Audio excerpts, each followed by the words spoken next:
दोस्तों, क्या रूस के S-400 एयर डिफेंस सिस्टम में कोई किल स्विच छुपा हुआ है? क्या युद्ध के समय रूस चाहे तो इस सिस्टम को बंद कर सकता है? सोशल मीडिया पर चल रही इन सभी बातों ने दुनिया का ध्यान खींचा है और इसी के बारे में आज की इस वीडियो में बात करेंगे। इसके अलावा बात करेंगे एक ऐसे खूंखार हथियार की जिसकी रफ्तार 12,000 किलोमीटर प्रति घंटा है, जबकि रेंज 1500 किलोमीटर है। जानते हैं इन दोनों खबरों के बारे में इस वीडियो में डिटेल में। तो चलिए शुरू करते हैं इस वीडियो को। सबसे पहले सच जानना जरूरी है, आज तक S-400 में किसी गुप्त किल स्विच के होने की कोई सार्वजनिक या आधिकारिक सबूत सामने नहीं आया है। लेकिन अगर किल स्विच का कोई सबूत नहीं है तो फिर भारत ने हजारों करोड़ रुपए खर्च करके अपना स्वदेशी एयर डिफेंस सिस्टम प्रोजेक्ट कुशा क्यों विकसित किया?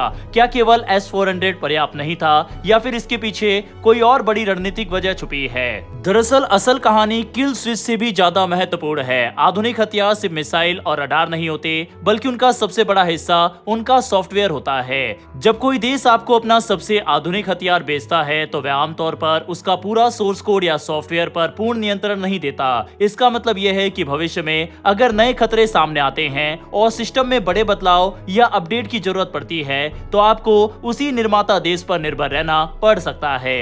यही वजह है कि दुनिया के कई देश अब अपने महत्वपूर्ण रक्षा सिस्टम खुद विकसित करने पर जोर दे रहे हैं। यहीं से शुरू होती है भारत के प्रोजेक्ट कुशा की कहानी। 23 जुलाई 2026 को डीआरडीओ ने इस स्वदेशी long range air defence system का पहला सफल परीक्षण किया था। ये केवल एक नई मिसाइल का परीक्षण नहीं था, बल्कि ये संदेश था कि भारत भविष्य में अपनी वायु सुरक्षा के लिए किसी भी विदेशी सॉफ्टवेयर या सप्लाई चेन पर पूरी तरह निर्भर नहीं रहना चाहता। यही वह चुनौती थी जिसे भारत खत्म करना चाहता था। प्रोजेक्ट कुशा पूरी तरह स्वदेशी तकनीक पर आधारित है। इसका सॉफ्टवेयर, एल्गोरिथम, कमांड सिस्टम और कई महत्वपूर्ण तकनीकी हिस्से भारत में विकसित किए गए हैं। इसका मतलब यह है कि भविष्य में किसी भी नए खतरे के अनुसार भारत स्वयं इस सिस्टम को अपडेट कर सकेगा और किसी दूसरे देश की अनुमति या सहायता का इंतजार नहीं करना पड़ेगा। यही रणनीतिक स्वतंत्रता किसी भी बड़ी सैन्य शक्ति की सबसे बड़ी ताकत मानी जाती है। एक और महत्वपूर्ण कारण है सप्लाई चेन। रूस यूक्रेन युद्ध के दौरान दुनिया ने देखा कि युद्ध की स्थिति में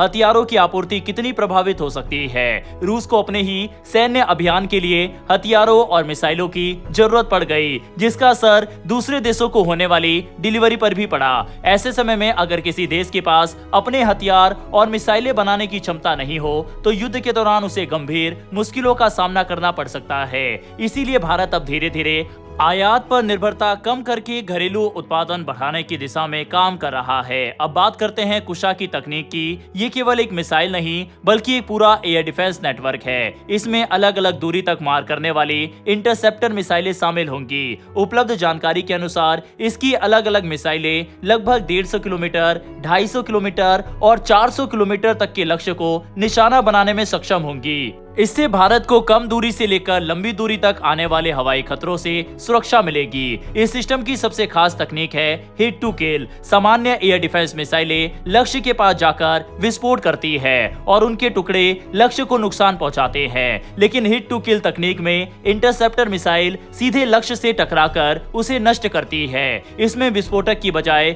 उसकी गति और गतिज ऊर्जा का उपयोग किया जाता है। इससे निशाना अधिक सटीक होता है और लक्ष्य के बचने निकलने की संभावना भी काफी कम हो जाती है। कुशा की एक और बड़ी ताकत इसका आधुनिक रडार सिस्टम है। इसमें स्वदेशी गैलियम नाइट्राइड यानी GaN आधारित active electronically scan array radar का उपयोग किया जाएगा।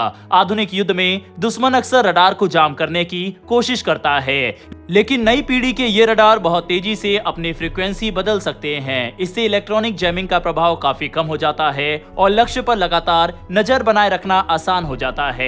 ये सिस्टम भारतीय वायुसेना के integrated air command and control system यानी IACCS से भी जुड़ा होगा। इसका फायदा ये होगा कि देश के किसी भी हिस्से में अगर कोई संदिग्ध ड्रोन, क्रूज मिसाइल या लड़ाकू विमान दिखाई देता है तो उसकी जानकारी तुरंत कमांड सेंटर तक पहुंच जाएगी। इसके बाद सिस्टम उपलब्ध खतरों का विश्लेषण करके ये तय करेगा कि किस दूरी वाली मिसाइल का इस्तेमाल सबसे प्रभावी रहेगा। इससे प्रतिक्रिया का समय काफी कम हो जाएगा।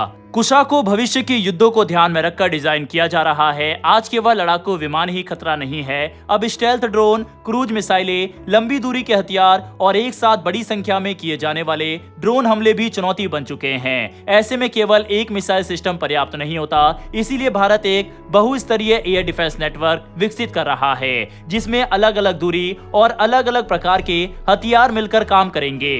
कई लोग अक्सर इजराइल के आयरन डोम की तुलना भारत के एयर डिफेंस सिस्टम से करते हैं, लेकिन दोनों का उद्देश्य अलग है। आयरन डोम मुख्य रूप से कम दूरी से आने वाले रॉकेट और मोटार जैसे खतरों को रोकने के लिए बनाया गया है। वहीं भारत के सामने चुनौती कहीं बड़ी है। भारत का विशाल भूभाग, लंबी सीमाएं और चीन तथा पाकिस्तान जैसे पड़ोसी देशों की आधुनिक सैन्य क्षमता को देखते हुए भारत को लंबी दूरी तक सुरक्षा देने वाला सिस्टम की आवश्यकता है।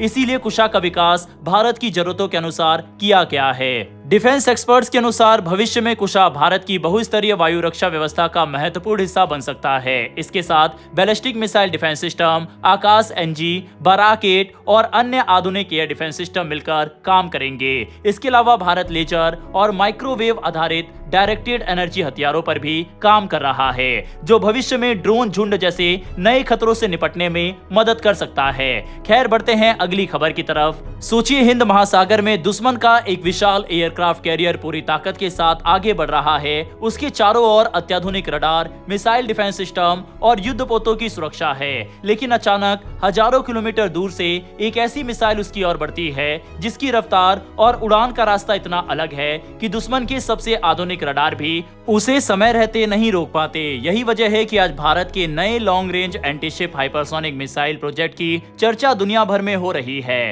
हाल ही में डीआरडीओ के पूर्व महानिदेशक राजा बाबू ने जानकारी दी है कि भारत का long range antiship hypersonic missile project अब विकास के अहम चरण में पहुंच चुका है। इस मिसाइल को लगभग 1500 किलोमीटर दूर तक समुद्र में मौजूद बड़े युद्धपोतों और एयरक्राफ्ट कैरियर जैसे लक्ष्य को निशाना बनाने के लिए तैयार किया जा रहा है। इसकी शुरुआती गति मैक 10 तक और अंतिम चरण में भी लगभग मैक 5 से मैक 6 रहने की बात कही जा रही है, यानी ये ध्वनि की गति से कई गुना तेज होगी। अब सवाल यह है कि ये मिसाइल इतनी खास क्यों मानी जा रही है। इसकी सबसे बड़ी वजह है इसका हाइपरसोनिक ग्लाइड व्हीकल। सामान्य बैलिस्टिक मिसाइलें एक तय रास्ते पर उड़ती है, इसीलिए उनके मार्ग का अनुमान लगाया जा सकता है, लेकिन हाइपरसोनिक ग्लाइड व्हीकल लगातार अपनी दिशा और ऊंचाई बदल सकता है। इससे दुश्मन के लिए ये पता लगाना बेहद मुश्किल हो जाता है कि मिसाइल आखिर किस दिशा से हमला करेगी। इतनी अधिक गति हासिल करना भी आसान नहीं होता। जब कोई मिसाइल मैक 10 जैसी रफ्तार से उड़ती है तो वायुमंडल के घर्षण के कारण उसका तापमान हजारों डिग्री सेल्सियस तक पहुंच सकता है। ऐसी स्थिति में सामान्य धातुएं पिघल सकती है, इसीलिए वैज्ञानिकों को विशेष प्रकार के कार्बन कंपोजिट, उन्नत मिश्र धातु और थर्मल प्रोटेक्शन सिस्टम विकसित करने पड़ते हैं, ताकि मिसाइल के अंदर मौजूद सेंसर और गाइडेंस सिस्टम सुरक्षित रह सके। भारत पिछले कई वर्षों से हाइपरसोनिक तकनीक पर लगातार काम कर रहा है। HSTDV यानी हाइपरसोनिक टेक्नोलॉजी डेमोन्स्ट्रेटर व्हीकल के सफल परीक्षण के बाद अब लंबी दूरी की हाइपरसोनिक मिसाइलों पर तेजी से काम आगे बढ़ रहा है। यही वजह है कि भारत को अब उन चुनिंदा देशों में गिना जा रहा है जो इस जटिल तकनीक पर काम कर रहे हैं। अगर ये मिसाइल भविष्य में भारतीय नौसेना में शामिल होती है तो इसका सबसे बड़ा असर हिंद महासागर क्षेत्र में दिखाई दे सकता है। 1500 किलोमीटर जैसी लंबी दूरी का मतलब है कि भारतीय नौसेना अपने तटीय इलाकों या सुरक्षित समुद्री क्षेत्रों से ही दुश्मन के बड़े युद्धपोतों को निशाना बनाने की क्षमता हासिल कर सकती है। बहरहाल, भारत के इस प्रोजेक्ट और भारतीय वैज्ञानिकों के लिए कमेंट बॉक्स में एक जय हिंद जरूर लिखिएगा। डिफेंस से जुड़ी ऐसी डेली वीडियो के लिए नीचे दिए गए सब्सक्राइब बटन को प्रेस कर बेल आइकन को जरूर दबा लें। फिर मिलेंगे ऐसी एक नई वीडियो के साथ। धन्यवाद। जय हिंद, जय भारत।